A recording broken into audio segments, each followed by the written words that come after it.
What's up, family? Welcome back to Truthville, USA. I am Q.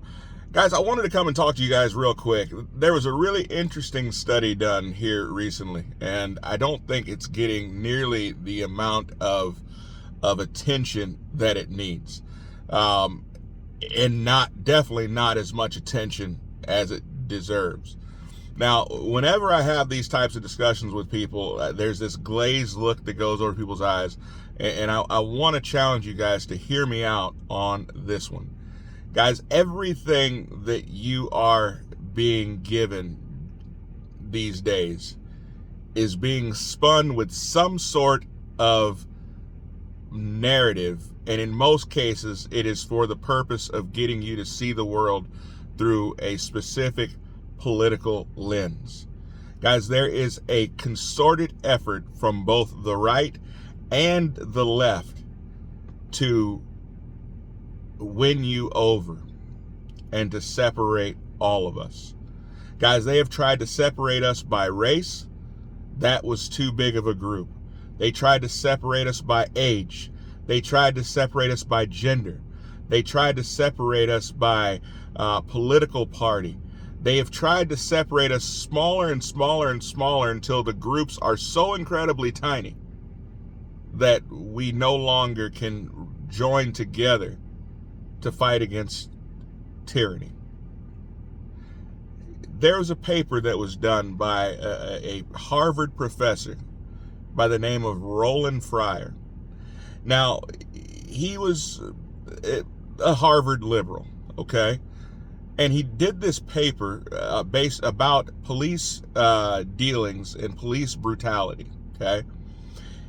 In this paper, he found that in low-level interactions between blacks and between the police, that there was a racial bias at times. Now, hear me out.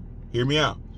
There was a racial bias with low level. I mean, getting slammed against cars and different things like that. But then millions and millions of cases, okay, he and his research team studied specifically police shootings, which have really done a lot, okay, to put a wedge between black people and Hispanics and our nation, because they keep it in front of us. They constantly keep it in front of us. I mean, look at what happened as a result of George Floyd. And what he found throughout searching these hundreds and thousands of documents and millions of cases, I mean, what he found was that in each of these cases, there was zero, not a little, zero situations in which race played a factor in the bias when it came to the shootings. This man has been blackballed. He's had to go around with armed guards. This poor man has been threatened to be fired simply for publishing this paper. Let that sink in.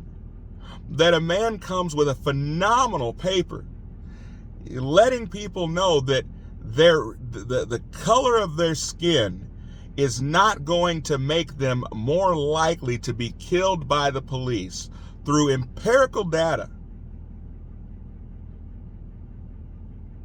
And he's being told that he could die for publishing that paper. That's how bad they want us to be separated. That's how bad they want us fighting against each other. And I know sometimes, even those of us who are patriots, who are conservative, we can fall into this us versus them.